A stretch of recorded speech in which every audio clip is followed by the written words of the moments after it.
Okay, I'm Joseph. Um, so this is a tent structure I call Black Space, and I'm thinking about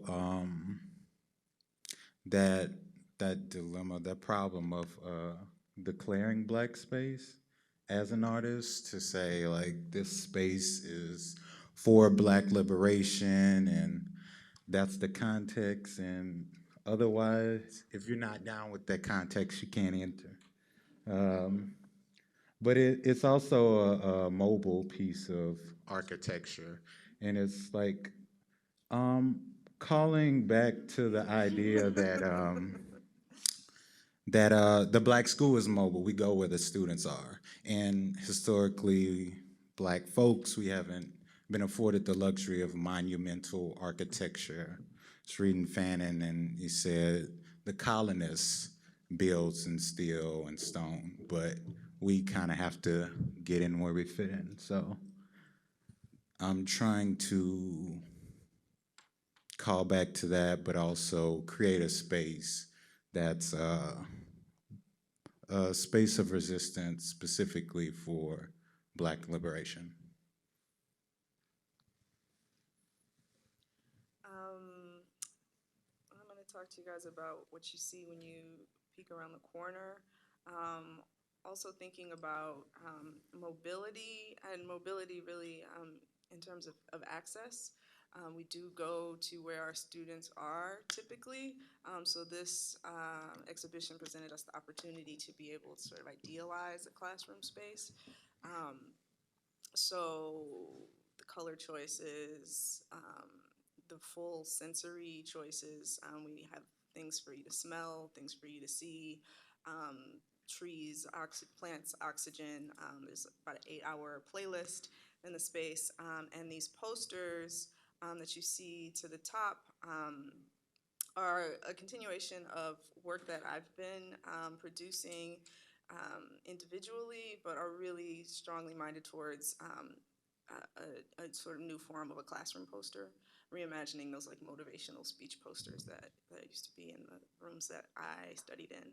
And all of these elements are in the space of this hallway and throughout the exhibition to hopefully create an ideal environment for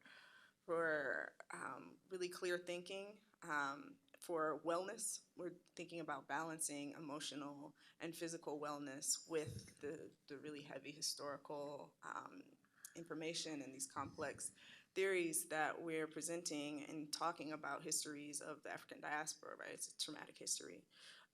So how to balance the weight of all that information in a way that still can feel good and can feel comfortable, right? So the softness of the tent structure, of the cushions, of the color palette, which is kind of both cool and hot, right? Trying to, again, balance these elements together, create a sense of calm, but also a sense of urgency simultaneously. And then specifically in this hallway, we have our process deck, which we invite people to sit down and sort of work through. It's accompanied by a community survey that begins with the questions, what do you love about your community and what do you want to change about your community? And then you move through these 7 categories and sort of fill one in, fill in each of what you draw from this deck. And at the end, you sort of have a blueprint for a creative action that you can take and do in your own community. So these are some examples from that deck, and here's someone in that space, hopefully feeling optimally for really going through that process with the deck. Yeah. Kameelah's gonna tell you about her installation. Actually gonna make you guys suffer through some history first. Hold on. Thank you.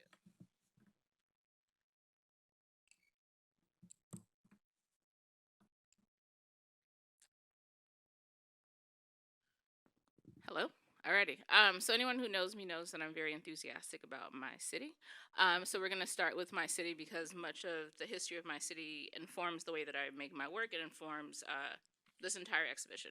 So I like to think about things that are hyper-local. I grew up in a small town called East Palo Alto, which is in Silicon Valley. If you look at this lovely map here, you will notice Facebook, the Four Seasons. My parents' house is literally about a 10-minute walk from Facebook. So there you go for context.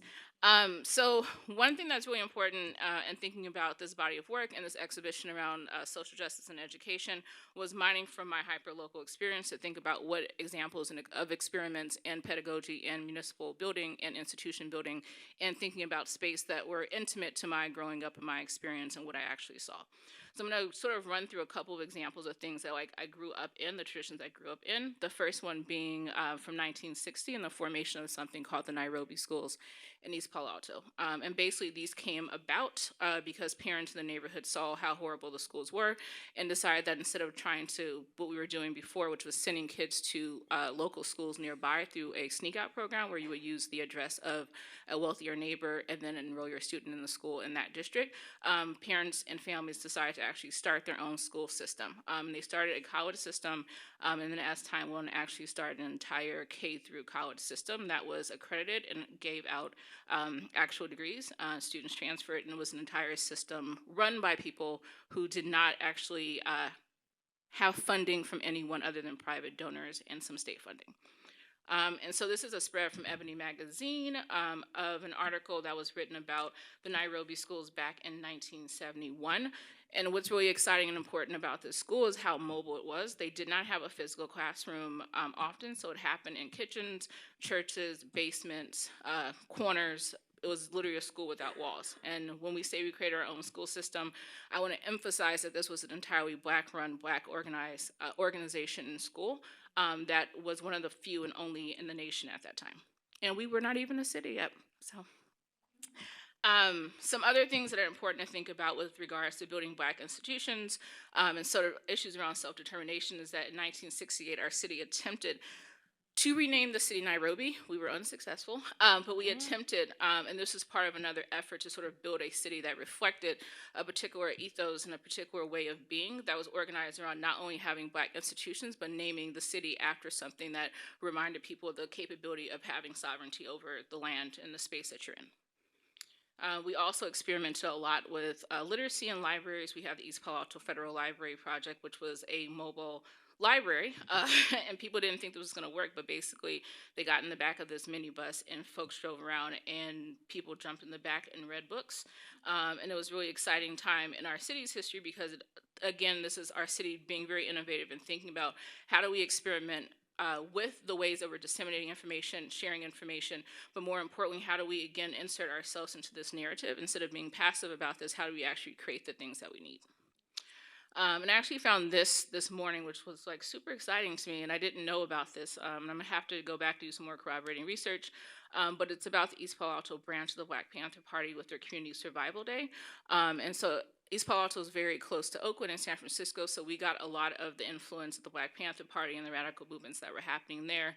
And in fact, our Nairobi schools were often visited by Black Panthers who were excited about these innovations and these experiments in Black schooling. And then my parents. They're important to mention because they're my first example of thinking about education and innovation in these experiments. There are 5 of us. All 5 of us went to 5 separate schools. Some of us, and my mom drove us to school every single morning. God bless that woman. And what's exciting about her is that there was a point where my mom pulled my brother out of school. He was in the special ed classroom, began homeschooling him, and then I started helping her with homeschooling. And I actually watched my mom almost every single day go and fight with the school district about services, and just watching her process and saying that I actually don't want to take this anymore. I'm just going to basically start my own homeschool to give my kid what he needs, was really important for me to see as a model of these different scales of innovation and experimentation. And then there's me. So I come about in 1985. One of the things that's really exciting about my upbringing is that even though our city didn't have a lot of stuff, we did have a publishing center, and these were literally these mobile trailer parks that were stationed at our school in the concrete area of the playground. And during lunchtime, you could go in to them, and then you could give your story to this woman who sat and typed it and selected paper. and you could make books. And so before I left second grade, I had published almost a dozen books. I spent a lot of time in that publishing center, and I do actually feel like that is something that really transformed me, because it gave me a sense of pride about being able to create my own stories, but it also gave me a sense that I have the right to not only be a consumer of information, but to be a producer of information. And so the first about the author is when I was 6. I was much younger. I wasn't writing complex sentences yet. Their order is a bit off. But by the time I get to age 7, I'm writing my about the author with a bit more confidence. And I think that confidence had a lot to do with my parents and a lot to do with just this thing being in my school that said I had the right to write. So my name is Kameelah Rasheed. I'm 7 years old, and I go to Flood School. 7 years old is very young, but I like to read, write, and do art. I live in East Palo Alto. I'm in the 2nd grade. I'm a good reader. And that assertion of being a good reader was so important to me, because I was like, I need people to understand that, like, not only am I just like making books, but like, I can read them and I can write them, and this was important to me as a young person. And so a lot of these ideas and these sort of legacies of experimentation with institutions show up in the installation and work that I'm going to talk about in a second. You guys have suffered through enough historical context. This is me. Most pictures are me with books. That was my favorite book. Almost every picture is with books. So in my practice, I'm really invested in thinking about the elements of history that have been footnoted, and then using my installation and my practice to actually sort of like expand or to elaborate. And so literally thinking about my city's history as a footnote in history, and the ways that I can use the installation and all of my other work as a moment of expansion. And so when I think about experiments in education and learning, I come back to this excerpt from Octavia Butler. She did an interview with Samuel Delaney back, I think it was 96 or 98.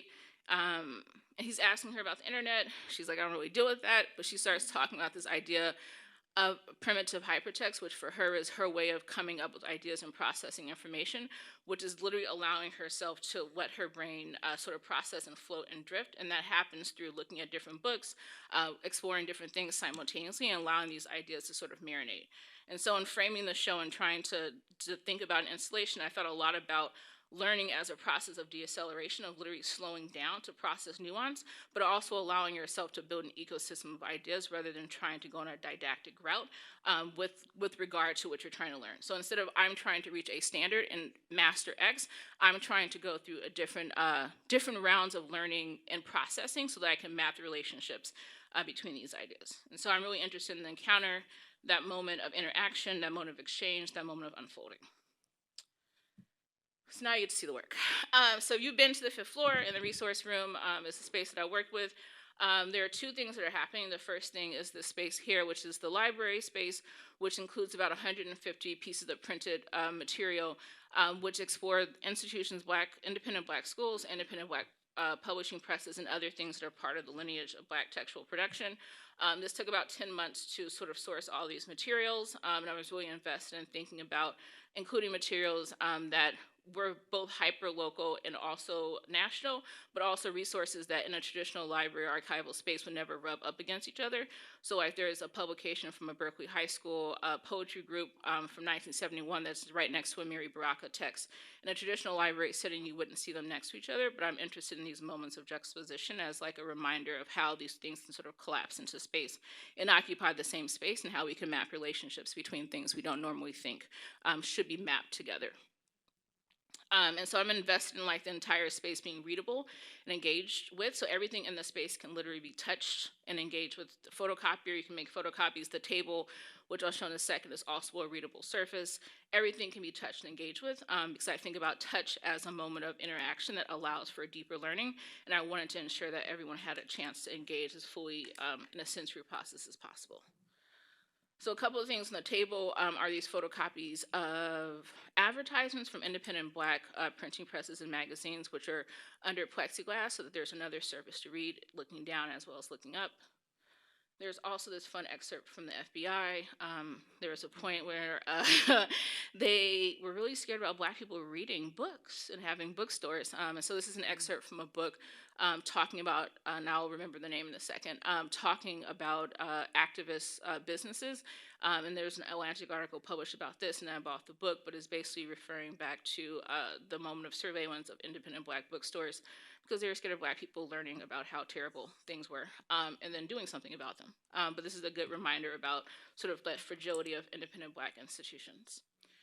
There's also reading lists that are also there. Some are reading just like you would at the library. There's some are reading that's pulled from the collection that's in the library as well. Here are a few examples of some of the pieces that are in there. It's everything from Ebony Juniors to these newsletters from anti-gentrification movements in Fillmore District in San Francisco back in the 60s to excerpts of Ebony magazine to just a range of things. Some more things. That orange book is the one from the Berkeley students. Oh, and the book is called The Head Shops to Whole Foods. The last thing I'll mention before I stop talking is the installation that's on the opposite wall. So traditionally my practice is looks like this. So I'll work in a space that's like 30 feet and sort of expand through that. And this time I was working with a smaller space, which was an exciting challenge for me because it challenged me to think about interaction and opportunities for engagement and learning that happen on a smaller scale. And so a couple of things that are important to note about this is that everything was created through the Xerox machine. I had a residency at the Lower East Side Print Shop in 2015. When it ended, I still wanted to be able to do some type of printmaking, so started using the Xerox machine as a tool for printmaking, and then started doing a lot of research on the role of Xerox machines in radical movements, and was really interested in using the same register and tonality that radical movements use to make zines, flyers, and to democratically disseminate information to also make my work as well. And so everything is created through performing scores, literally on the bed of the photocopier, either through dragging things, introducing new forms of light, playing with duration to create these things, these stencils that are then mapped digitally and then reprinted. And I really like working in the register of sort of things that are collaged and cut out because they're a great nod also to a lot of the independent Black newspapers that sprout up as well, which were going in between screen printing and stenciling. And so I guess I'll leave on this last note. Here are some like details of the work that's on the wall, and thinking about this, creating these sort of like architecturally scaled collages in the space, creating everything in this space where there's not a finite ending or a didactic message. And so there are many parts of this installation where there's a sentence that doesn't finish. There's a part where something's low down on the floor that you have to squat to see, but everything is an invitation to create meaning and thinking about radicalism and learning as the moment of deaccelerating to actually allow people to make and map their own connections to literally build their own knowledge ecosystem.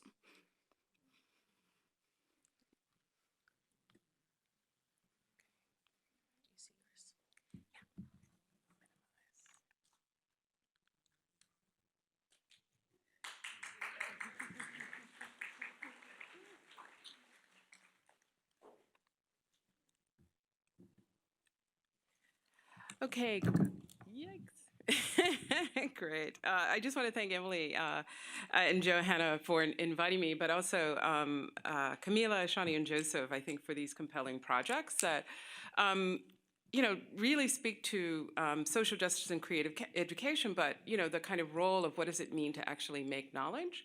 And then as you see with both projects, and if you haven't been upstairs, I would encourage you, is to see the importance of the space of knowledge and what does that mean to both have a space of community, but also I think in both projects, and I've seen you also make space for individual engagement in material, and I really appreciate what you said, Shani, about the question of color, and about having a space to sort of deal with the kind of trauma, right, that in terms of what it means to be Black or a person of color in the world, in the modern world. And so what I thought I would do is maybe sort of state the problematic and then, sort of as a historian, maybe give some examples that will clearly relate, I think, to many of the things that your projects address and maybe some questions that we might think through together as we have our back and forth. But I think it's important to think about the production of knowledge both as a psychological space, but also as a physical space, the ways in which the mind and body are both interactive, and what does that mean, especially given the question of trauma, like how does it become a space of healing and also empowerment? So how many people had a Dick and Jane reader when they were growing up? And this will definitely date your age. Yeah, all of us over 50. So I want to show something that was about, it was a really important part of a project that I did for my final project in graduate school when I was finishing up my master's in architecture, and it was about representation. And some of you may recognize it. I know Bob O'Mealy knows exactly where this comes from. But yeah, this is a classic Dick and Jane narrative, right? You know, here's the house, it's green and white, it has a red door, it's very pretty, here's the family, mother. So it's constructing that space, right, of the heteronormative white family, right? This is an interesting move. The move is critical, right? Because it's about the rules that structure relationships. Punctuation and capitalization gone. Right? So what is our experience of that? You know, it becomes much more difficult to find the meaning, to see where things begin and end, to begin to understand how the accumulation of words structure what is being conveyed, how knowledge is actually produced through engagement. We'll go to the last one. And I love this because this squeezes out what's called the white space, right? And it becomes illegible. It becomes gibberish, madness, right? And for me, that's that space, the spacing, right? The space of where you find the word, where you breathe, where you know, like for me, this was mind blowing, right? You know, I'm an architecture student, like looking at this stuff, like, oh my God, it's all about representation, black marks on a white page, and so it helped me understand the malleability of these systems that we inherit, and then how one can develop a kind of poetic, creative response to the malleability of those systems that structure meaning and knowledge, right? Where does this come from? Who knows? The bluest eye, exactly. Yeah, and it tells the story of a young girl who's 9, who's learning. This is how she's learning the world. This is how she's trying to see the world, except in her reality, you know, there is meanness, there is violence, there is rape, there is incest. That is not the world in which her physical body is in, and yet this is the world in which her mind is being trained, right? And so she has a psychotic break precisely because of the racialized condition of knowledge. I mean, Stuart Hall says it well, racialized knowledge has the power to organize everyday conduct, right? So I really, really learned a lot from that, and it made me think back to my own history, right? Like my own book. This is my book. This was my primer. This is before we read. This is before we have words, right? What are the images telling us, right? So, I mean, I just, yeah, this is exactly the thing that I had when I was growing up, right? And especially if you look at the lower right-hand corner, what does that tell you about like gender roles of what the women are doing and what the men, and the way in which there's a kind of miming, right? In which there's a kind of education going on in the space of the domestic, right? And even, you know, like the little girl on the left has the car, right, which is mirroring the family car. So we learn this way of being in the world through things that sometimes just seem quite innocent, right? So knowledge is really, really, really power. So that question, like the books, I mean, I think that's, you know, in Kameelah's work, like the ways in which the production of knowledge, how do we make books, how do we produce that is really critical. And also the question of Black space, like where do we, and how do we produce the space? So I wanted to sort of show, this is Hampton Institute. These are Francis Benjamin Johnston's photographs of the early days of Hampton. And it shows you the kind of rigor of discipline, right? That was about turning the enslaved Black into the dutiful citizen. That was the project of the white beneficiaries of Hampton. Booker T. Washington went to Hampton and then later started Tuskegee. Booker T. Washington had this idea that the students would actually build a school. That led to a project that he started around 1910, funded by the philanthropist Julius Rosenwald, the Rosenwald schools, right? And I thought these were really kind of remarkable. This is in the teacher training school, the normal school training at Hampton. This is another Johnson, right? And the ways in which the kind of regiment and the way in which the body is being organized within systems of sociability. So Washington, you know, it's a very successful project. Washington produces this in his, at Tuskegee. One of the first licensed Black architects, Robert Taylor, who goes to MIT, actually works on this. And they kind of produce this booklet that gives instructions to Black communities on how to build schools. Now, it literally will go through and it'll tell you how many nails you need, what kind of wood, paint, how to build a privy, landscaping, like all of the how-tos for how to construct. Precisely because African Americans had I'll say piss poor schools, right? They were ramshackled, falling down.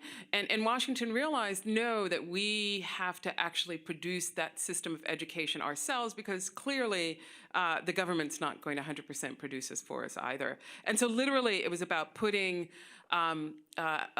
blacks to work, self-determination, to build their community schools. And these manuals became a kind of how-to for how to do that. And people were very proud of the schools. And you could see in this one in Welsh, Louisiana, Rosenwald gave $300, the Negro patrons gave $1,100. Now the arrangement was supposed to be 1/3 Rosenwald, 1/3 the state or local school board, and 1/3 African Americans, but the African American communities had to raise, in a lot of cases, most of the money in order to build the schools. Even though they paid taxes, they nonetheless also had to pay money for their schools. So that's problematic. However, I mean, the system was incredibly successful, building over 5,000 schools by the time the program ended in the mid-1930s, which was a kind of pretty radical, in terms of like, all right, how are we going to build it? And a number of very well-known people were educated in these Rosenwald schools. They started building large high schools, brick schools. I mean, it really fueled a sort of process of building the backbone of the Black educational system in the South. So it was very, very important. But let's move up a little forward, and this definitely connects with what Kameelah was saying. If you look at the Black Panther Party platform, a number of the issues that they were dealing with was police violence, housing, food, access to education, and one of the key ones was the question of how to educate the Black youth in that moment. What I think is remarkable, this is the Black Community Survival Conference. This was in Oakland, March 30th, 1972, was the ways in which exactly what Kameelah was talking about, harnessing the system that was already there, building the system, right? Taking the system over. So the question of healthcare, doing sickle cell anemia testing, food distribution, which was also critical. This was part of that, but also education, how to bring up the youth in a system that addressed Black history, talked about white supremacy, dealt with the question of racial trauma, and really produced an educational curriculum that, in fact, enlightened and raised a new aware population. One of the schools actually took over a former church, and so this is the Oakland Community School that was called originally built as the Calvary Temple. This was opened from 73 to 84 in East Oakland. And as you could see, a number of very important people came in and visited. There's Rosa Parks, there's Maya Angelou, you see Huey Newton. And so this became a long-term project of education in terms of the ways in which students were going to be educated, taught, and advanced through the system. And again, a number of the students did really remarkably well, becoming politicians, themselves educators, and really pillars of the community. And again, it drew national attention. And this, again, just like the Rosenwald school system, this school system also became a model with a number of the things being adapted actually into the national educational system. Right. And so I think the schools that I just showed, along with the Morrison quote, and this is David Hammond's famous flag, show how Black Americans have appropriated and also transformed symbols, artifacts, places, and also systems, often of racial oppression, into productive sites of Black life. So one of the things that I think might be critical to think about together is like, what tactics of resistance or refusal to racism can we deploy in knowledge system, and what would those spaces of knowledge be? How do we rework, rewrite, repurpose, reinvent, reimagine through pedagogical practices? What do these spaces, psychological and physical, look like? Thank you.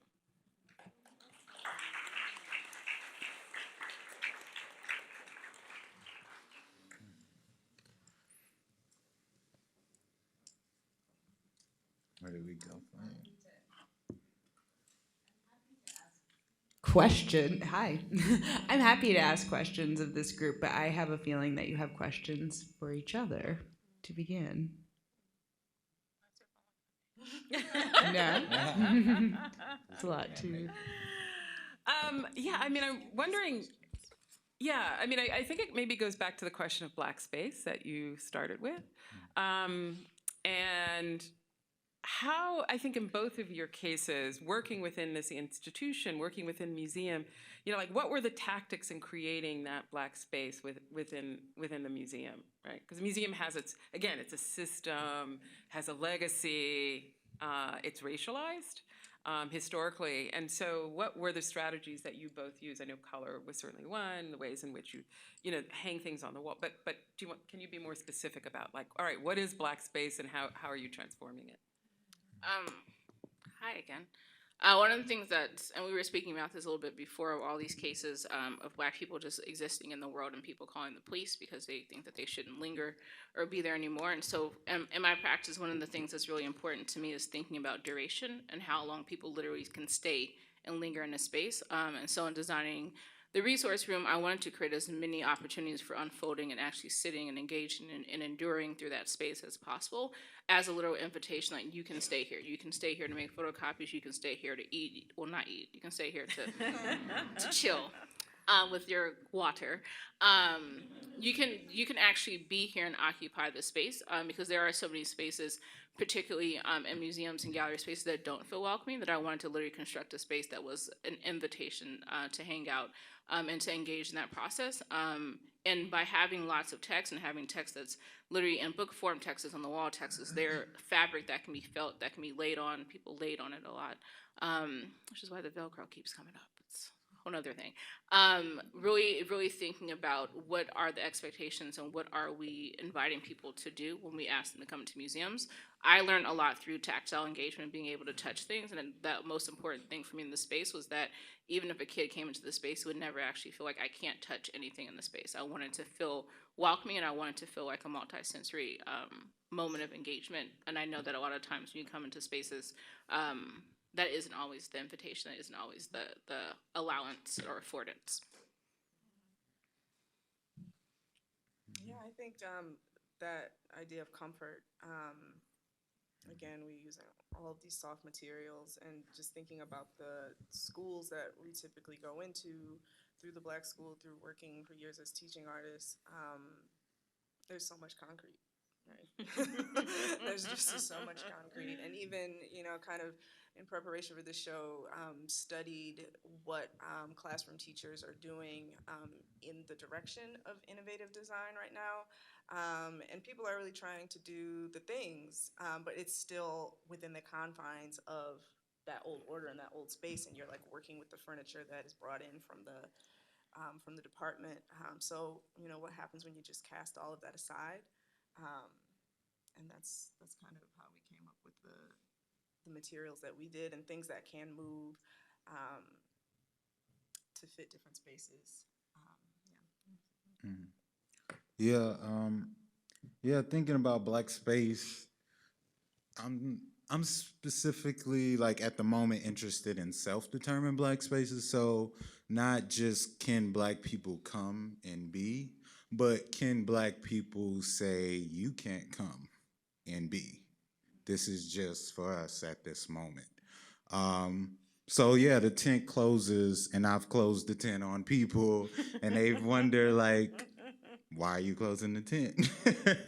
And so it is like this experiment, this exercise. Like obviously, it's made out of fabric. Anyone could walk into it if they so please. But even that moment of somebody defying black space, like going into a black school and against the people who've constructed that space as well, or a black church, or whatever it may be. Like we have this history of even with the black bookshops, people seeing them as like dangerous or inherently threats, inherently radical.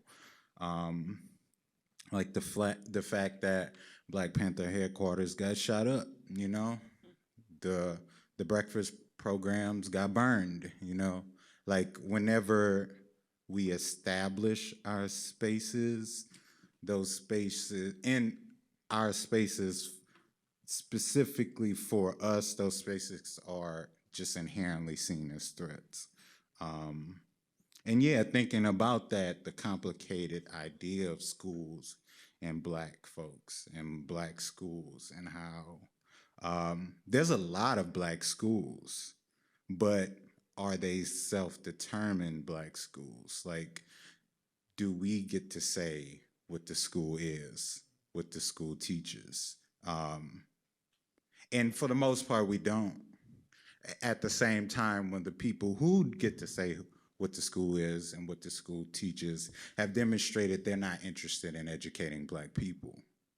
So, like in constructing the classroom space, we're thinking about holding all those complicated histories in mind, but also making it so people could just lay down and be comfortable, you know?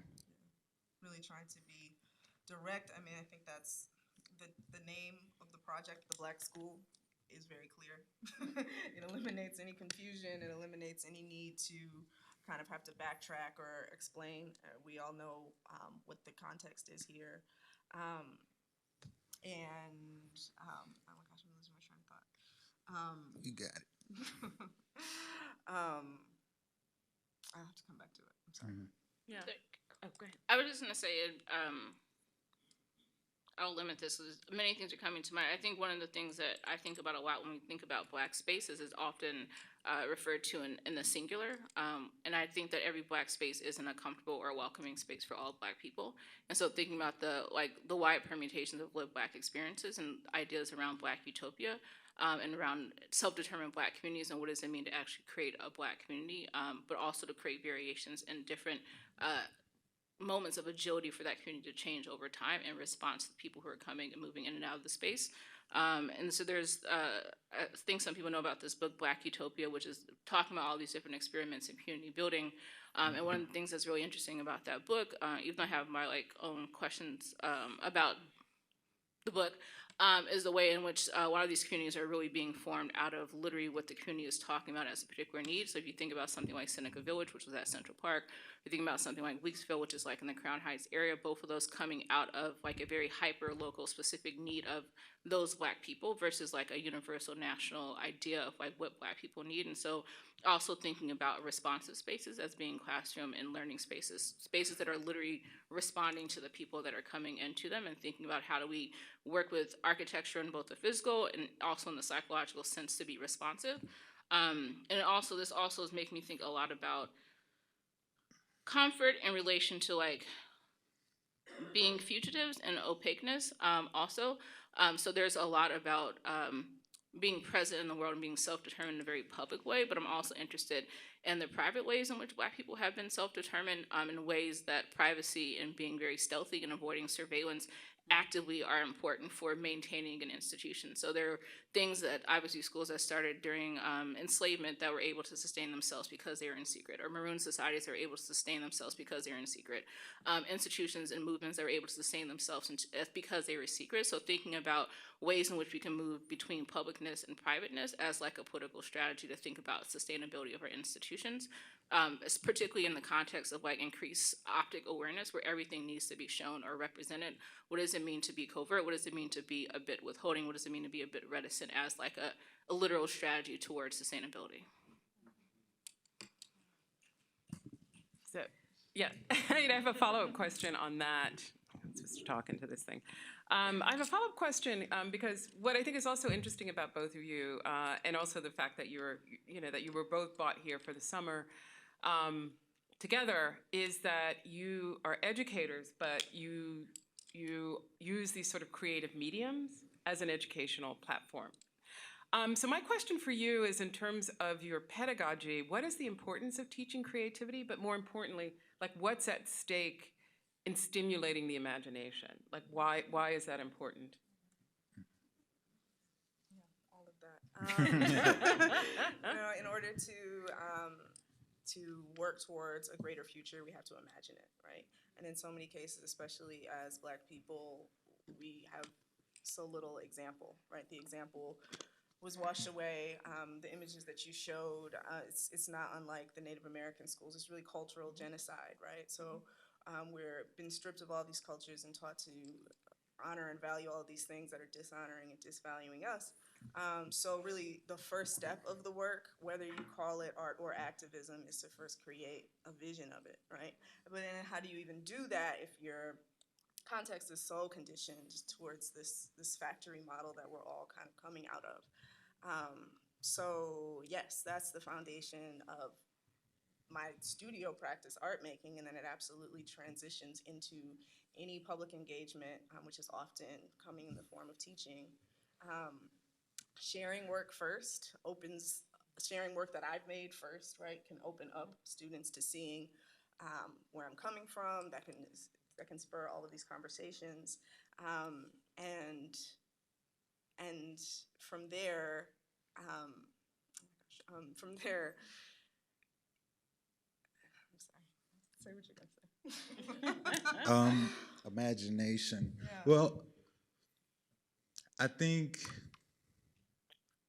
here in America, like, we don't necessarily have a model of a nation that loves Black people, or, you know, yeah. So imagination is necessary to even get to the end goal, because that's what we want, you know. Um, so we have to start with our imagination, and yeah, that's where radicalism lies, you know, at the moment. Um, I think, I don't know, I'm thinking about Black Panther, the movie, not the political organization, and how, I mean, it's a Marvel movie, you know, it's all about imagination, but they can't imagine a world that doesn't demonize Black radicalism.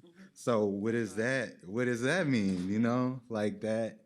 Even in imagination, there's limits in that. Like we can't even think about, you know, what a Black nation that is like, not just like about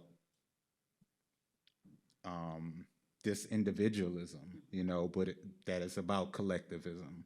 That is about diasporic collectivism, and not just uh, like this geography based nationalism. So yeah, Can you repeat even that question? imagination I'm is really sorry to complicated. ask. If do you have it written down? It was just so much that I wanted to get to with it. Yeah, no, I mean, I was just interesting because I think, you know, as somebody who teaches, Yeah. right, and I teach creativity, one, it's a very intimate thing to teach someone to be creative because you have to tap into a lot. Stuff Yeah. sometimes you don't even want to know. But also, I think it's really important to teach imagination. I think part of the problem. I mean, I don't teach it. In the school system. You know, high schools and junior high and grade schools. But art's not taught much anymore, right? And it seems like that's robbing people of something really important. So like, what's invested in teaching imagination? Yeah, I think the thing I wanted to say, and I'll just get to it quickly, is that there is this natural relationship between these histories and this whole concept of art therapy, right? We don't have to just be dealing with form and color and those principles of art making. We can bring all of that and pair it with working through these really complex issues that must be worked through, that are not typically being addressed in the standard school day. And we have this capacity to get into these things, kind of to go around corners as teaching artists, as visiting artists, as after school programs, right? All of these slightly looser models allow us to get into the topics that may not necessarily being addressed. And it just goes hand in hand that at the same time we're handing over those topics and these histories, we're also handing ways of thinking about them that are also therapeutic, that are also literally meditative, repetitive processes that can help soothe us as we do it. Yeah. I wanted to pull back for a second to even to just think about imagination as like a basic human need, like the inability to be allowed to think about yourself and project it into the future. And so I think a lot about imagination being literally being able to project and see yourself in the future, literally being able to project and see your community in the future, literally being able to project and see people who look like you in the future. And so how so much of that is robbed from young Black children, like when they are young. Like we're not talking about 15, 16, 17 when they're in high school, but those opportunities to think about yourself as a future being that exists in tomorrow, being an opportunity that's foreclosed to them. So I think about imagination at a very basic level of that is an assertion of the right to be here, an assertion of the fight to be here, right? And so I think when I think about the role of imagination in the way that I work and the way that I work with students in school, I worked for a long time as a high school history teacher in traditional classroom settings, and also did museum education, and now work on the other side of things, which is designing curriculum. And it's been interesting to sort of travel between these different poles of education from the systems level to like being with students.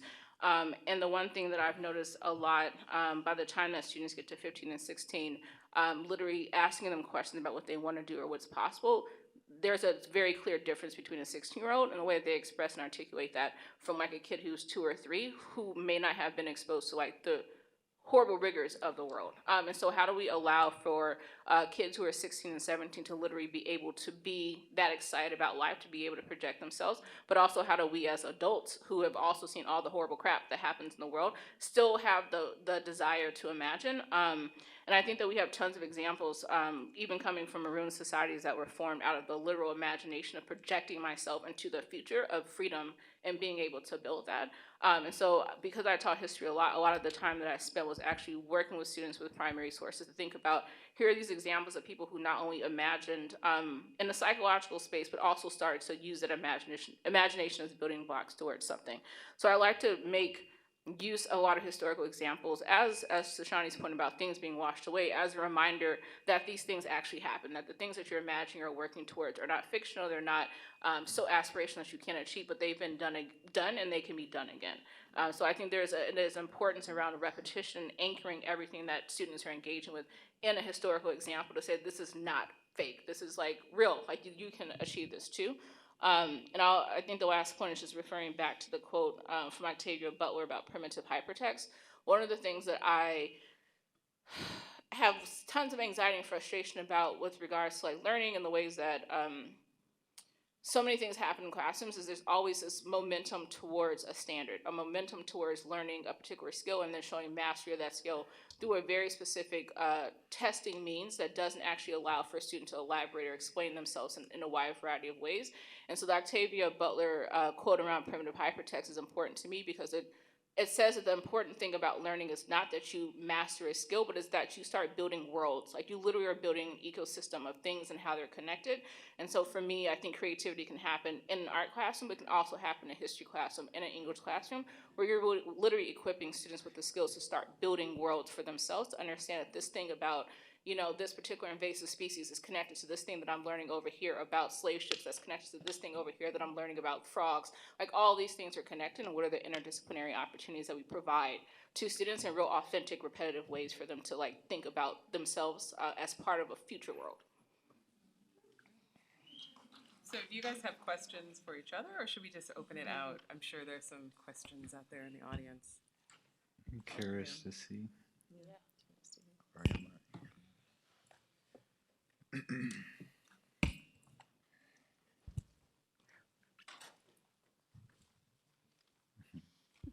This has been fascinating, wonderful. I was curious about, in the Black school, you give out these forms to help ascertain the trauma, I guess, or the discomfort. And then I wondered of the student, you're trying to gauge things, I guess, and I wonder how you deal with, what ways in which you might deal with the psychological problem that you see in that particular student. I don't think that's the goal to get at a trauma. I mean, I mean, if you talk to black people long enough, you're probably gonna get to some trauma. But the goal is to like outline a process for students to engage with their own community, you know? Um, so the survey is not necessarily for us. Survey, I think, is the wrong language, and we've been talking about that. Um, but it's more so for the students to design a project for themselves and their own community, to identify a issue that they want to change or they want to address in their community, and have a process that is open to get at it. So they get a bunch of different principles, they get a bunch of different tactics, they get a bunch of questions to stimulate thinking on these principles and tactics, and um, yeah. Yeah, the reason it's called the community survey is because we initially began workshops working with students by asking these questions. What do you love about your community? What do you want to change about your community? So direct questions about community. And then students would make work from there. We're interested in working in that way so that everything feels local, that things feel attainable, right? That goes into helping to manage the latent trauma that is present in all Black American people in general, Black people in general, to make things feel attainable, to Kameelah's point of showing real world examples of people that have figured out how to make things work. So starting locally. Then we developed the process deck as a way of getting more directly um, at the issues and of helping to tease out the ideas. A really great example came up with one of the students just on Tuesday. We have the opportunity to work with these students for a little bit longer, so we were just going through the process deck, just looking at the principles and asking them, like, which of these look confusing, which of these look like something that might be something that's happening in your community. And a student pulled out the card for environmental justice, which that term is ultimately thinking about, like, factories and poor communities emitting toxins, right? But the connection she made was to people littering in the neighborhood, right? And they're absolutely related. And by having that card there, now we don't just have to talk about littering, we can also talk about the broader societal situation, right? So we developed the deck to have a way of teasing out and having deeper, richer conversations and hopefully making deeper and richer work. And in turn, they do help to sort of sort the thoughts out because it can be so overwhelming, right? There's so much to think about here. So to have, and it's also, everything's here on the internet, you can Google things, but that's kind of an overwhelming project also. So to have a physical set of information in a room that we can touch and feel and pass around and read and reread, I think is also a tool to help to deal with the sort of overwhelming sense of our circumstance. Yeah, just to hop in like the littering conversation. It started there, but it went to all these questions like, why do people litter? Well, maybe they don't feel ownership of their own community, and why they don't feel ownership of their own community. And we talked about colonization, like the Black community functioning as a colony within a nation. Yeah.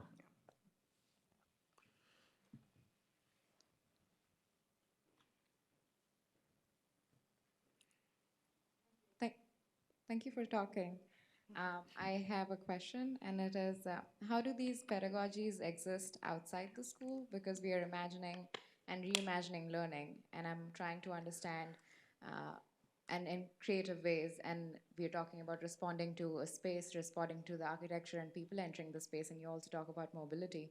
So I'm curious to how uh, how these go from a space of learning that is a structure to into living into houses and family and relationships and things. I think one thing that is super exciting to me, and I think I learned this when I was a kid because I was pulling bark off of a tree across the street from the hospital my dad worked at. And I was pulling it off, and there was a moment where I asked my dad, I was like, oh, can trees feel? Like, is it like pulling off skin of a human? Like, does a tree hurt? And in that moment, my dad kind of laughed at me, but then sort of like sent me on my way to go do research on my own, which is why I think I like research, because he never answered my questions. He just sent me, he was like, go figure it out. But that wasn't a classroom setting, right? That was like me at a tree at a park across the street. And so I think that every space can be a learning space as long as the situation is set up to actually encourage that encounter, right? And so anytime that you actually encourage or promote an opportunity for inquiry rather than giving a closed response or not responding at all becomes a learning opportunity. So I think a lot about in anything that you're doing, even if you're on the train and you're taking kids to a field trip to the Met, like that's an opportunity also for learning. If they're asking a question, if they're trying to figure something out, that actually being a moment to pause to say, like, what improvised learning opportunities are available here. So I think that being open to questioning and receiving questions and sending them on that inquiry arc, that's one thing. When I first moved to New York, there's a book that I bought from Strand Bookstore. It was called The Third Teacher, and it was talking about architecture as the third teacher. So you have like the people in the space, and you have the books, but the third teacher is always architecture. And they talked about having these school buildings where you could literally see water running through pipes. You could see chairs that have like things exposed, so that kids are implicitly learning about how things are made and how things function. And so I think that even as people, again, walking and engaging with space, thinking about, again, opportunities to ask questions, but also like being able to think about having a class that is outside with the purpose of asking questions about how things are functioning, how things are working, I think are really important. But I think the thing that I do want to emphasize that literally any space or opportunity can be a learning opportunity if you choose to make it such, if you choose to engage in that moment with that person. It can be such, and I guess the last example that I'll provide is in the back of an Uber pool. I was riding with this young kid named Travis, and Travis was super excited.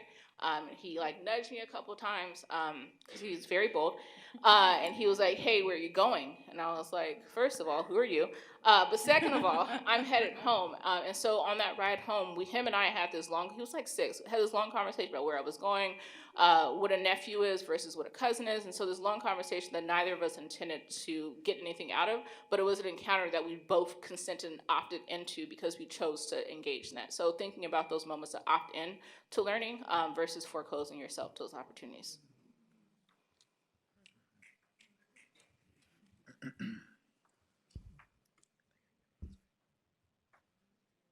Thank you, y'all. My name is Akira. Y'all did such a great job.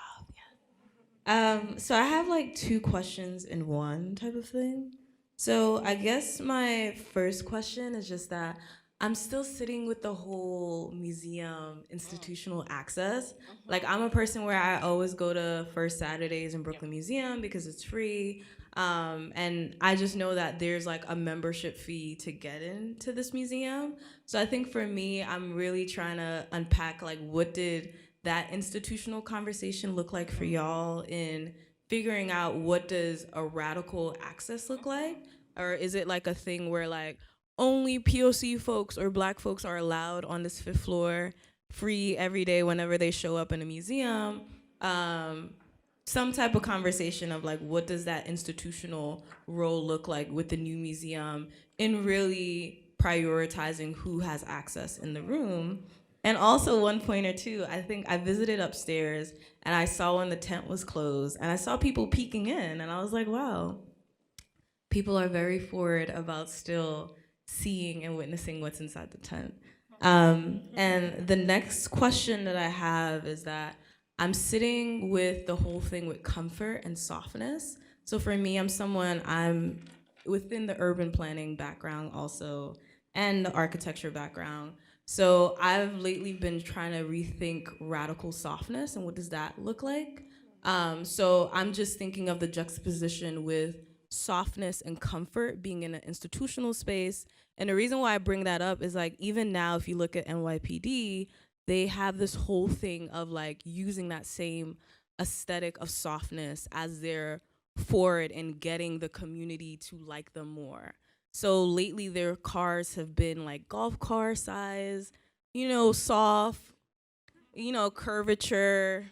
It hasn't been looking like the traditional type of NYPD cars. So even with that, like they're using that whole element of softness in their approach. So thinking of the museum, of it being an institutional space of violence, and also knowing of like, I'm often like, yeah, soft is the way to go, but how do you also grapple just with softness and how it's also used in spaces of violence to invite people, to lure people in, but yet it's a trap. It's like they come in, they see that it's soft, but yet there's still these layers of like access and other issues that maybe this institution as a museum may not address, but use softness as like a luring trap. So I just want to know, with those two questions, how do you work through that with your art?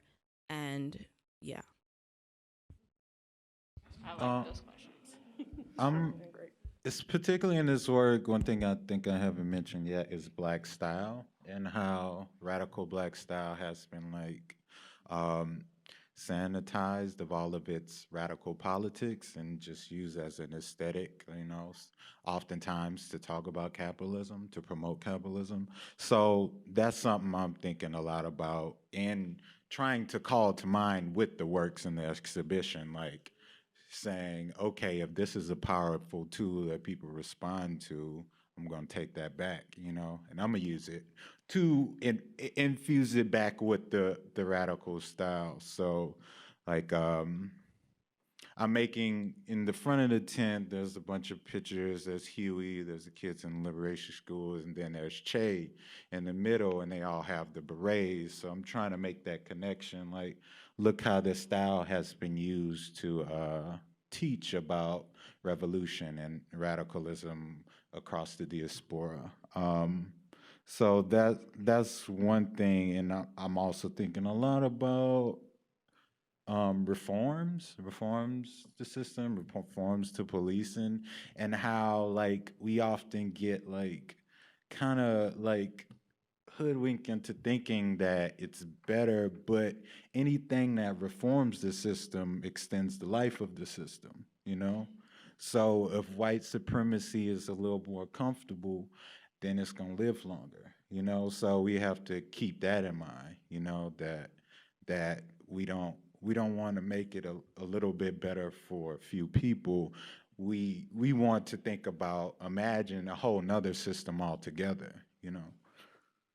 Yeah, we want to think about those things, but at the same time, we're existing in the same continuum that Blackness has always existed in, with HBCUs, with segregated schools. We're always still operating, even if you're not in the museum institution, you're operating in the United States, which is a giant. Capitalism, which is global. Right. Yeah.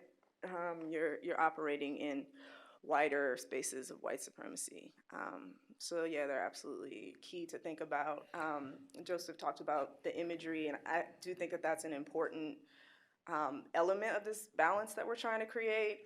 Really direct, clear imagery. You know the traditions that we are referencing. You know the contemporary conversations that we're trying to have just by seeing the imagery that is present, that is the photography that's collaged into the works through various means.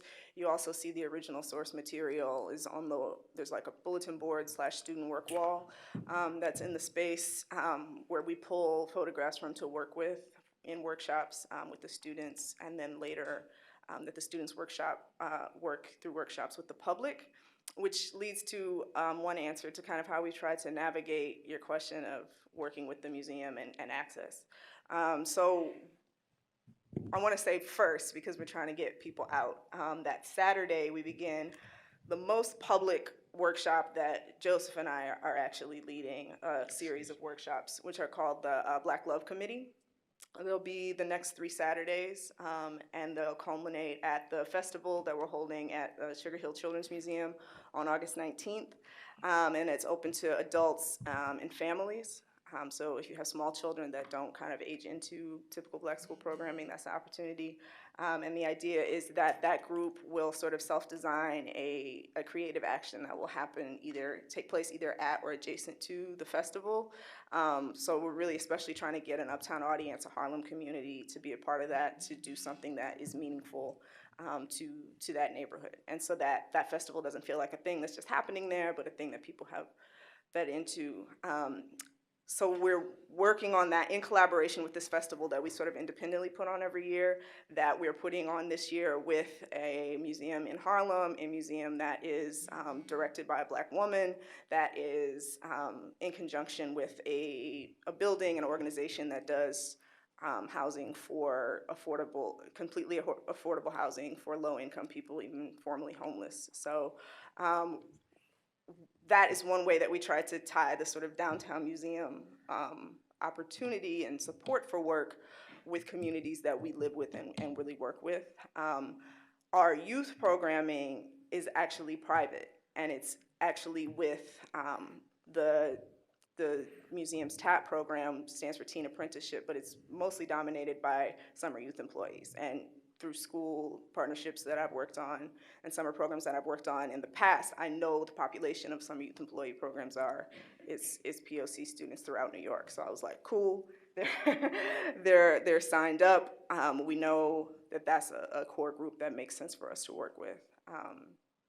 And so, yeah, we just came into it really clear on all of those dynamics and tried to figure out the way to best access the populations that we want to work with. The last thing that I wanted to say is that we also have sort of built in a situation where the students become teachers, which is important for pedagogy in general, but especially for radical pedagogy, because we know this information isn't transferred in schools. So whatever you learn, you have to be willing and able to share it and pass it on. And so by having the students teach lessons that we first teach them in the public settings on Fridays later in the week, that means that they get to have that experience, and we don't ever have to direct Black school energy towards whoever shows up at the downtown museum audience, right? We just thought really clearly about how to make that work. Yeah, and typically the Black school is a couple backpacks full of art supplies and going into youth organizations and public schools and teaching workshops with them. So, yeah, that's typically how we move in and out of institutions. I can. One thing that was interesting about your question, it made me think a lot about agility again and what agile design looks like. Because I think, and you can please correct me if I'm wrong.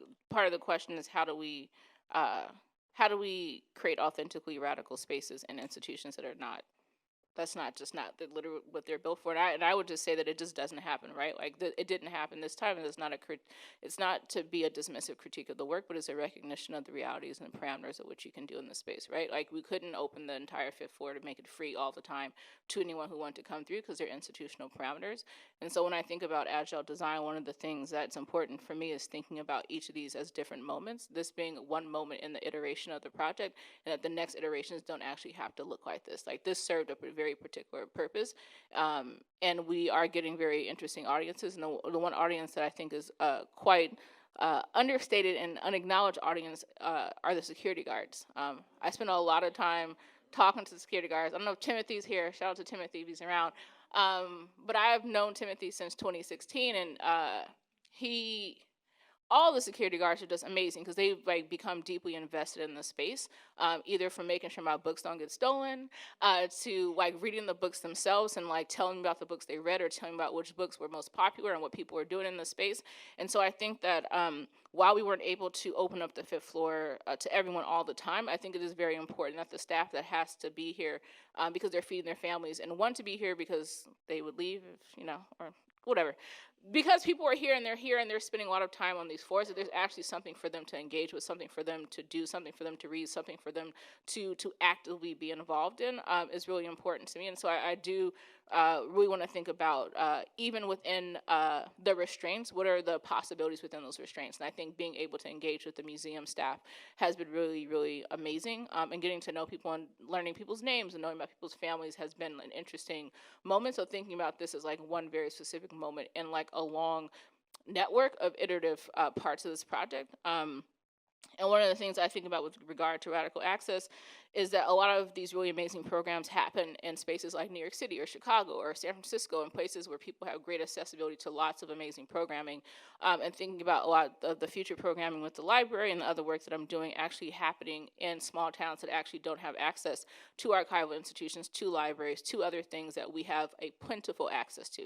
So even if people are not coming to them, if people want to come to them, they're available, versus if you go to another place in another part of the country, literally the institutions don't exist. So how do we actually create these mobile and ephemeral institutions that can become sort of like jumping off points for people to think about how they're built in their neighborhoods, but also just to give people an opportunity to engage with them in one instance. And the last thing is this notion that you brought up about softness as a precursor to violence was like, it's beautiful, not the violence, but thinking about the idea of like literally luring people in is such like a beautiful way to encapsulate exactly what you're talking about, right? So whether this is through like soft advertisement that uses very beautiful colors and strategic graphic design to lure people into a particular type of consumerism that is actually detrimental to their like financial wealth and just like livelihood is very important to think about, and it's part of the work that I'm interested in and thinking about things related to media literacy and design literacy. How do we actually get people to enjoy the things that they're engaging with every day? Beautiful design,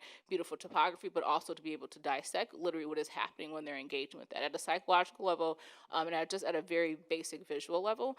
And so that work is just beginning, but it is, you just like, you need to write this down. It's like such a beautiful way to like softness as a precursor to violence, right? Like the way that we are literally lured into these soft moments, and then as soon as you get comfortable and you let down your guard, then you are becoming complicit in something that you had not intended to become complicit in.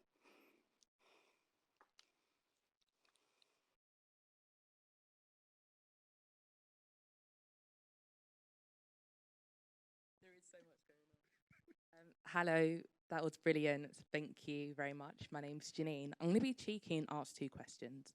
My first question is about Blackness and how do we have a conversation in Blackness that's on a global kind of level. So Blackness in conversation with Europe, Blackness in conversation with the continent, the Caribbean, Latinx.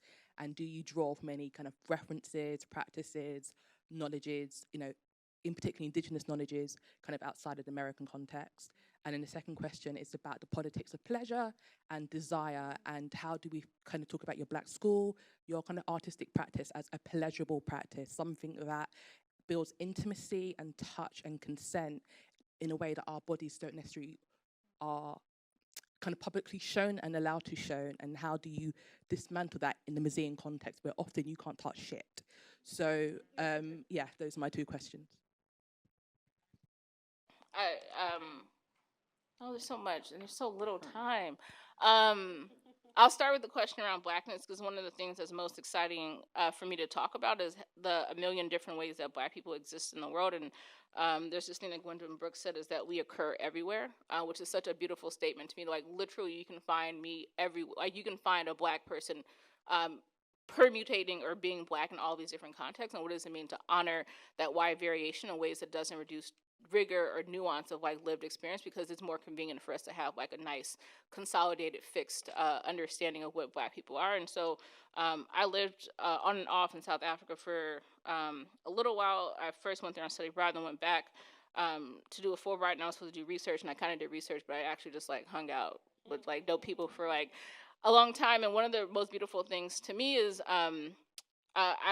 there are 11 official languages in South Africa, 2 of which, one is English, one is Afrikaans, and there are 9 indigenous African languages. And I was like, so like, this is so dope, y'all have 9 languages. And they're like, no, this is just the 9 languages that have become official. There are literally other dialects and permutations of the way that we speak and engage with each other that didn't even make it to this official list. And so thinking about language and vernacular as this way that's like very beautiful and interesting to me. When I first went to South Africa, there was an immediate ability for me to connect. And my immediate response to that was like, oh my God, we're such the same. And then also had to pull back to be like, yo, but we're not. And that's also came beautiful. And so thinking about the ways in which, like, when I see my brothers back home there, there's this moment of connection. There's also this moment of disconnect, and both of those moments being deeply beautiful. And how us honoring that is not honoring that for the purpose of articulating to white people that we are different and look how great and different we are, but as a reminder to ourselves, because I think it's very easy for us to fall into ourselves to say that we are not different, that we are all the same, and how violent analogy is, and how violent the notion of sameness is, and how I just really love, like, you can go anywhere in the United States and just find Black people being Black so many different ways. You can go anywhere in South Africa to find us being Black in so many different ways. And it's to me like the most deeply spiritual reminder of like infinity, and the density of like our literal Blackness that people have often reduced to like a singular line. Like, it's like a refusal of that. And with regards to pleasure and desire and intimacy, one of the things that was important for me is that literally every single thing in the space, with the exception of the stuff on the wall, could be touched, and that was important to me because I struggled with attention a lot in school, and often got in trouble for like walking outside when I saw a bird because I thought the bird was more interesting than the teacher at the time. And so for me, it was super important to have things that had fabrics that were literally calming, that could become a moment of like returning to a safe space, returning to a moment of like calm, to literally be able to sit where you wanted, to touch everything, to make photocopies, to draw, to write, and thinking about pleasure is not as a luxury, but as like a necessity. And what does it mean to invite people to that? And what does it mean to allow people to sort of like spread out in the space and spend as much time? You can stay there until closing if you want. There have been people who've stayed until closing, but also recognizing that even all of that softness in that moment and all that pleasure is still under surveillance. And so, what does it mean also that you're enjoying this space while under surveillance? And how do we actually create private spaces for people to enjoy that level of intimacy? And be able to create that level of intimacy in their own homes as well.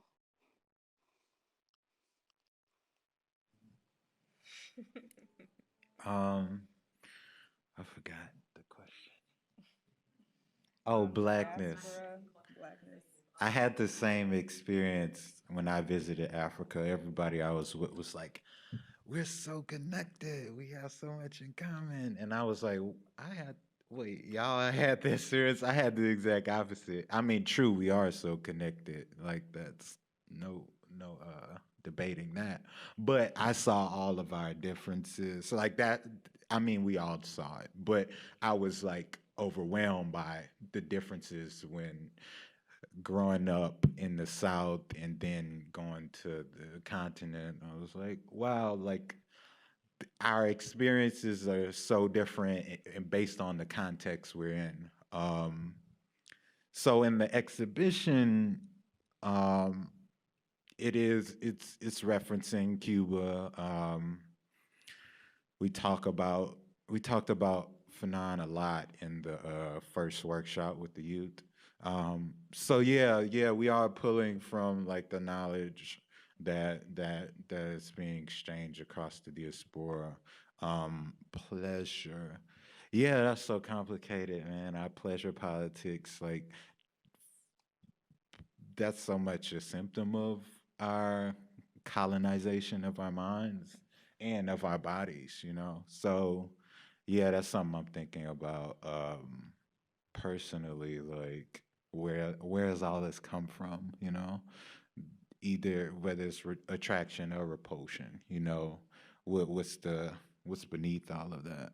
Um, I don't have any answers. When you said pleasure, the first thought that came to me took me back to what Joseph has been working around a lot, which is Black style, and a thing that I think we try to do in designing our workshops and in just connecting with students. There's so much pleasure in Blackness, in Black culture, and there's so little formal art training happening in schools. But one thing that we can always kind of count on connecting with is fashion. So even if you're in a classroom and people are like, art, right, you just gotta go to, right, I don't know how to draw, I don't know how to paint. But you just gotta go to the sister that's got her hair like in the like worm rollers that are purple that like match the scarf that she's got tied over them that coordinate with the flip flop.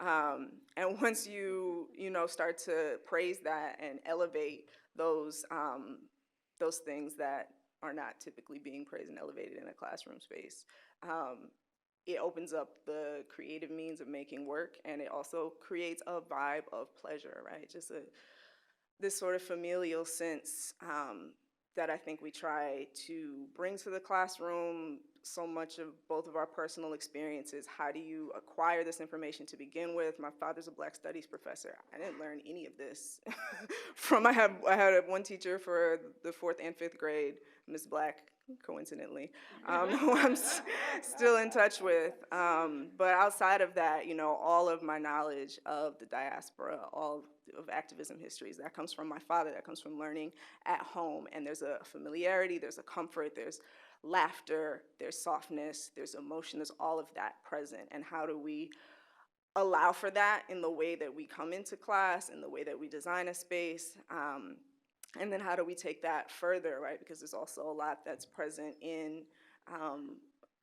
our Black culture in America and abroad that we need to be moving away from. There's a lot of chauvinism that we need to be moving away from. There's a lot of shutting down of dealing with emotions or acknowledging that we have depression, right, that we need to be moving away from. So I think we try to be very proactive about that also.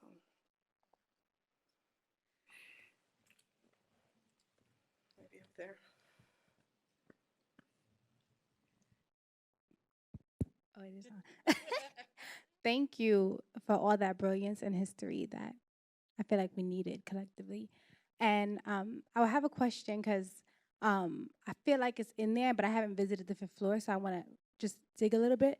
Is that the two people I've heard reference explicitly have been UP Newton and Che, and hearing more, how do we move, I feel like, from these like iconic figures that are usually very masculinist, and the Black Panther Party even had a critique of like pushing UEP Newton and also pushing all these images of a singular vision of what freedom could look like. So how do we move towards those collective stories of the people who are already doing that work, but whose names we would never remember? How are we honoring them and really thinking about this collectivity in this extent it existed, and also how are we pushing, because I also hear you referencing the food programs and libraries and even sickle cell anemia, which many of these people, most of this labor is considered feminine labor. So how are you also thinking about the spaces of radicalism in a way that moves from the masculine, or in the way that honors masculinity, but in a different way? Thank you. 2 stamps first. That's a good question. So many things. The first thing is that I need to shout out Gertrude Wilkes, who was the person who did start Nairobi schools, even though her name gets lost a lot, and even I lost it in that moment. One thing that's been important to me about building out the library space was not telling people who they should pay attention to, but providing opportunities to unfold and look at things over time. And so one of the things I mentioned in the presentation is that in that space, you'll have a chapbook that was published by a bunch of Berkeley High students next to a Mary Baraka book, which could also be next to an excerpt of like the students up in Buffalo, New York, Black students who in their BSU started a movement to reform their schools. And so for me, it's important to have the footnotes of history actually be next to the people who often get a lot of space. And so there's a very particular reason why all of those things are existing at the same time in the same space next to each other, because in a typical library, those things would be in segregated parts of the library. These are the things that are the major histories that we care about, and these are the minor notes, or they wouldn't even be in the library because they're so hyper-local that they would be in a special collection that's locked away somewhere. And so thinking about the ways that we organize knowledge and information, particularly in libraries, to allow things that traditionally don't rub up against each other to like fill all the fills at the same time with each other. And so one thing that was really interesting to me during one of the library hours was that there was a woman who came in who picked up a book, and in the book she found her uncle's name, and her uncle was this person, her great uncle, who had taught himself how to read during slavery. And what was really beautiful about that moment is that she had not expected to find that book, had not expected to find his name, and there was this interesting moment of discovery for her.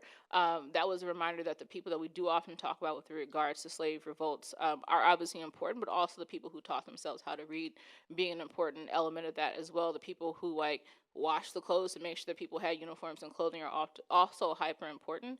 And there's an excerpt in one of the file folders about the kitchen table press, which for folks who know was a feminist press led by folks of color, women of color, who were really focused on this idea of not only producing materials or publishing materials by more well-known people. And this is one of the things in the acquisition process for this library, is that whenever I was searching for books, I constantly got all the Mary Barakas. I got all the texts of the big names, and it was so hard to find people who were not already having 15 pages long on Wikipedia. And so the acquisition process literally became hunting down things on eBay, the most marginalized things that I could possibly find to actually put in that space.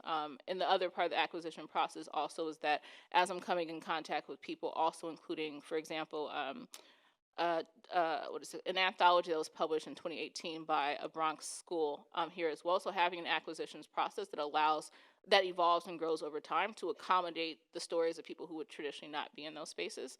And then to your point around female gendered labor, I think it's such an amazing thing to bring up, because in most of the Ebony magazine articles that are talking about the schools, they're talking about the founders of the schools, the people who did this work of like opening school or building the school or doing these things, and then the women who actually were the teachers are not often mentioned in that context, or they're not the names that are mentioned in the title of the article.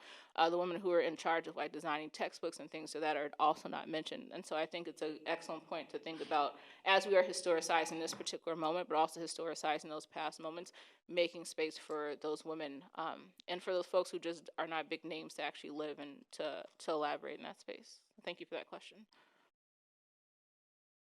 I want to say, as soon as you started talking, it's a thing that we take very seriously and really try to structure around, of not being a Black education program that shoves bios down students' throats, right? That's become what Black History Month is, and it really feeds into like this very American individualized narrative that we have, in this constant seeking of a one savior leader, right?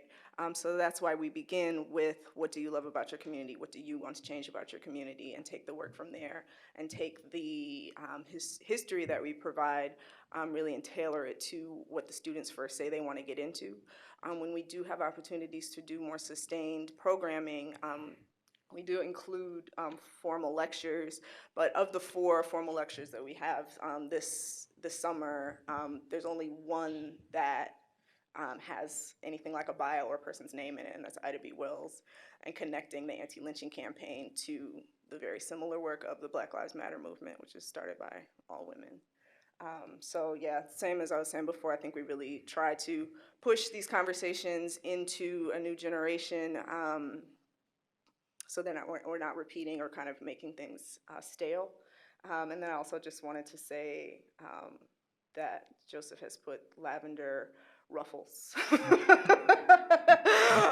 over these images of Huey Newton holding this gun and doing all of those really static poses, right? Really trying to provide some sense of balance and turn some things on their head, reimagine the way we consider these histories, and how we can best bring them forward without carrying the problematics that are present.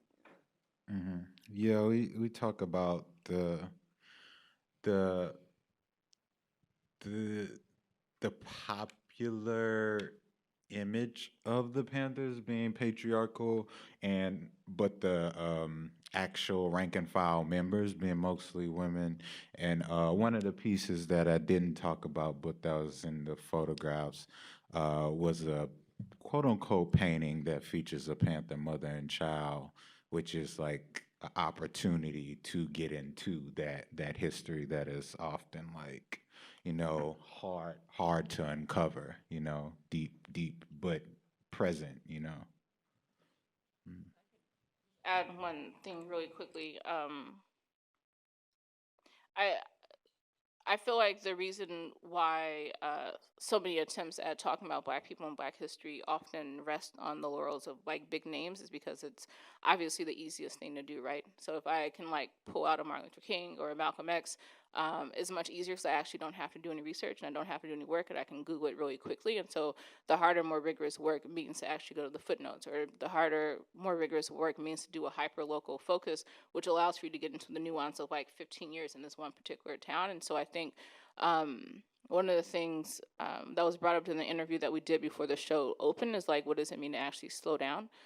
To actually think about what it means to pay homage to the people who did not end up as those big names, but like, what do we actually learn from the minor, so-called minor characters of history, and what lessons can be learned about the fact that they never made it into textbooks? And there's a part of me that often wonders if that was the intention all the way, is that this moment of discovery where there is a desire for someone to discover this thing that they did, actually going through the intellectual rigor of figuring that out. But I think, again, this goes back to questions around commodification of Black histories and Black identity, where, again, it's much easier to present an individual character who's decontextualized and removed from any type of historical context, who saves everyone, because saviors are easy ways to sort of chart a future. But where it gets messy and problematic is that if that individual person is responsible for saving us, and the individual person is also responsible for failing us, and then that becomes deeply complicated and doesn't recognize the network of responsibility and complicity that all of us have in actually moving towards a messy but better future. I mean, I just want to add that oftentimes one of the most influential figures in people's lives actually are their teachers, and particularly in the Black community, you know, there's often a Black teacher historically that had some role. I know with my parents who grew up in the segregated South, Depression South, their teachers were really their role models in a way, and had profound effects on, you know, the trajectories that people took. And my parents had an amazing art teacher who I actually met much later on. And she really was this remarkable, she was Black, she was also Indigenous. She had this amazing biography. But she was like, you know, she made jewelry, she painted. I mean, she was a real brilliant person. And, you know, her impact, I think, on the lives, and you know, my aunts and uncles is profound, because a number of them became artists, some well-known. And you know, that person who you engage in that very intimate act, right, of being taught and sharing, you know, can become that person. And a lot of times they are Black women, for example, and I think that has often been the history.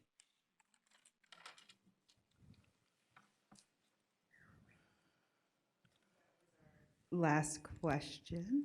I want to thank all of our panelists this evening and all of you for your questions. There are lots of opportunities to see both the Black School and Kameelah still coming up in our program. The exhibition closes September 16th. And thank you so much, Mabel, for moderating this conversation.